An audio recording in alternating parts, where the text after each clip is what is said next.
B division police station વિસ્તારમાં જે Chitrakoot society છે ત્યાં સાંજના સમયે સુનિતાબેન રમેશભાઈ રાયજા કરીને જે એક સિનિયર સિટીઝન મહિલા હતા, એમના ઘરમાં જ મર્ડરનો બનાવ બનેલ. બી ડિવિઝન પોલીસ દ્વારા ગુનો દાખલ કરી અને આગળની તપાસ હાથ ધરવામાં આવે. પ્રાથમિક દ્રષ્ટિએ જોતા, સર્કમસ્ટન્સીસ જોતા અને ગુનાની ગંભીરતાને જોતા બી ડિવિઝન, ક્રાઇમ બ્રાન્ચ બધી ટીમો તપાસમાં લાગી ગયેલી. Technical analysis, CCTV footage, human sources, તમામ રીતના પોલીસની મહેનત ચાલુ હતી. અલગ અલગ એંગલ કે આવા સમયે, સાંજના સમયે આવો બનાવ એને અંજામ આપવાનું કૃત્ય કોણ કરી શકે એ દિશામાં તમામ ટીમો દિવસ રાત મહેનત કરતી હતી. આ જે મરણ જનાર જે મહિલા હતા, એમના દીકરાની ફરિયાદ આધારે ગુનો દાખલ કરીને આગળની તપાસ ચાલુ હતી. એ દરમિયાન crime branch PI Kunal Patel અને એમની ટીમ હ્યુમન ઇન્ટેલિજન્સ અને સાથે સાથે ટેકનિકલ સર્વેલન્સ દ્વારા જે શકમંદો હતા એને તપાસ કરતા હતા. એ દરમિયાન એક વ્યક્તિ કે જેની ઉપર શંકા જતા, જેને યુક્તિ પ્રયુક્તિથી પૂછપરછ કરતા, મનોવૈજ્ઞાનિક ઢબે એની પૂછપરછ કરતા આ ગુનાનો ભેદ ઉકેલવામાં પોલીસને સફળતા મળી છે. અને આ જે બનાવ છે એ બનાવને અંજામ આપનાર વ્યક્તિ સુરેશ ઉર્ફે કાનો વાધવાણી, જે ત્યાં ગિરિરાજ મેઇન રોડ ઉપર જ રહે છે, એણે આ બનાવને અંજામ આપેલો છે. આ સુરેશ જે છે એ જે મૃતક મહિલા છે એનો સન છે દિલીપભાઈ, એમનો પરિચિત, એમનો મિત્ર હતો.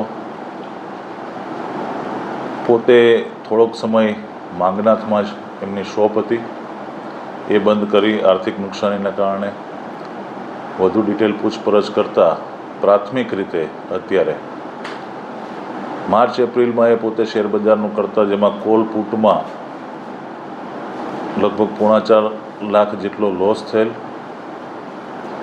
પોતે આ જે મૃતક મહિલા છે એમની પાસે પૈસા માટે આવેલ, ઉછીના પૈસા લેવા માટે પરિચિત હતા. એટલે સ્વાભાવિક છે કે જે બનાવના સ્થળે તમામ સિનિયર અધિકારીઓ તમામે વિઝિટ કરી હતી, ત્યારથી થોડું લાગતું હતું કે કોઈ પરિચિત વ્યક્તિ હોય, કારણ કે આજુબાજુમાં ક્યાંય કોઈ એવો અવાજ નહોતો સાંભળ્યો, પ્રતિકારના કોઈ એવા નિશાન નહોતા. તો ઘરે આવેલ, પૈસા માટે કહેલ, સામે જે આ મૃતક મહિલા છે સુનિતાબેન, એમણે કહ્યું કે કોઈક વસ્તુ સિક્યોરિટી પેટે આપે, દાગીના કે આ તે, કે તો કંઈક પૈસા આપવાની વાત થઈ. એમાં ઉગ્ર બોલાચાલી થઈ અને એમાં આ સુરેશે આ બનાવને અંજામ આપેલ છે. સાહેબ, આ પહેલા આ મૃતક અને આ બંને વચ્ચે કંઈ પૈસાની લેતી દેતી થયેલી છે કે પ્રથમવાર જ? આ પ્રાથમિક અત્યારે જેટલી પૂછપરછ કરી છે, હજી ડિટેલ ઇન્ટ્રોગેશન ચાલુ છે, બીજા બાકીના પુરાવા મેળવવાની કાર્યવાહી ચાલુ છે. પણ આને જે આ શેર બજારમાં લોસ થયો, અગાઉ એણે જે કંઈ ધંધા કર્યા એમાં એને ફાઇનાન્શિયલ ક્રાઇસિસ આવી હતી, એટલે એને હિસાબે થઈને આ લોસને લીધે થઈને પૈસા માગવા ગયેલ. એમાં આ બાબતે જે છે કે કંઈક સિક્યોરિટી પેટે મૂકવા બાબતે અને પોતાની પાસે કંઈ હતું નહીં એવું, અને એમાં જે કંઈ બોલાચાલી થઈ તો એને હિસાબે આ બનાવ બનેલો છે. અગાઉ બીજા કોઈને આ મૃતકે જે છે આ સિવાય આરોપ પકડાયો એના સિવાયના કોઈ આગળ ને આપ્યા હતા આ રીતે પૈસા? એ હજી તપાસ ચાલુ છે કે ક્યાંય એમના કોઈની સાથે ફાઇનાન્શિયલ વ્યવહાર હોય. એક શરૂઆતના તબક્કે અમે જે તપાસના તબક્કે અલગ અલગ ડિટેલ્સ આવતી હતી, અમે સતત વેરીફાઈ કરતા હતા. હજી પણ એ બધી બાબતોને વેરીફાઈ કરીએ છીએ કે ક્યાંક થોડાક સમય અગાઉ જે છે મૃતક મહિલા એ પોતે કંઈ વીસી ચલાવતા હતા એવું પણ થોડુંક બાતમી હકીકત મળી હતી. અમે એ પણ વેરીફાઈ કરીએ છીએ. એટલે ક્યાંક ને ક્યાંક પણ એ બહુ નાના લેવલે એ જે એક લિમિટેડ ગ્રુપમાં એ પ્રકારને પણ અમને માહિતી મળી હતી. અમે આ તમામ બાબતોને અત્યારે વેરીફાઈ કરી રહ્યા છીએ. સાહેબ, ઘરમાં મહિલા એકલા જ છે, એ કઈ રીતના એને ખબર પડી અને કઈ રીતના એને આખી રેકી કરી હતી કે શું હતું?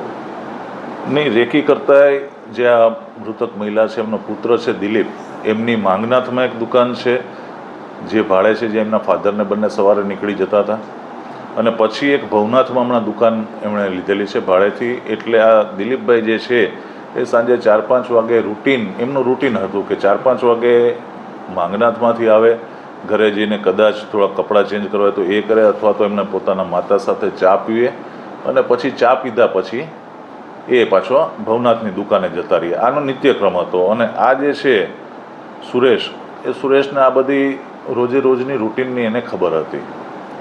એક સાથે સાથે બાબત એવી છે કે આ સુરેશ આ બનાવ પછી અંતિમ ક્રિયાનો સામાન લેવા પણ ગયેલ, અંતિમ ક્રિયાથી લઈને બીજી બધી જે જગ્યાએ છે બનાવની જગ્યાની આસપાસ તમામ જગ્યાએ એણે સતત એની હાજરી હતી.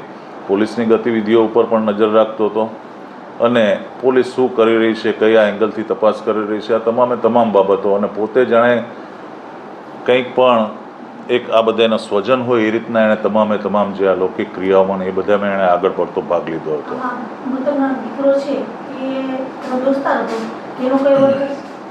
ના, કોઈ જ મૃતકના દીકરાનો અત્યાર સુધી કોઈ એવો રોલ હજી સુધી આવ્યો નથી. ને અમે અત્યાર સુધીની જે તપાસ કરી, અનેક વ્યક્તિઓની પૂછપરછ કરી આ બનાવ અનુસંધાને, નજીકની કોઈ વ્યક્તિ હોઈ શકે અથવા બહારની કોઈ વ્યક્તિ આવીને આ બાબતને અંજામ આપ્યો હોય, તમામ એંગલથી તપાસ કરતા હતા. એમાં એનો કોઈ રોલ હજી સુધી આવ્યો નથી. સાથે સાથે એક વસ્તુ જે બનાવના દિવસે જ ધ્યાન ઉપર આવી હતી કે જે મૃતક મહિલા છે અને એનો દીકરો, એ બંને જણાએ સાંજે ચા પીધી હોય અને એને ત્યાં એક કામવાળા બેન આવતા હતા, જે બેન 4-4:30 આસપાસ વાસણ કરીને જતા રહેતા હતા.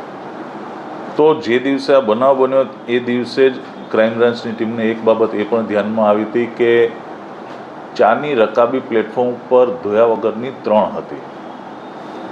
જ્યારે બેન રસોઈ કરીને જતા રહ્યા છે એ પછી જો ચા પીવાની હોય તો આ 2 વ્યક્તિએ મા દીકરાએ ચા પીધી હોય, પણ ત્રીજી વ્યક્તિ હતી એટલે એ પણ એક શંકાના દાયરામાં બાબત હતી. અને આને જ્યારે પૂછપરછ કરી ત્યારે એ બાબત પણ આ પૂછપરછમાં રિફ્લેક્ટ થઈ છે.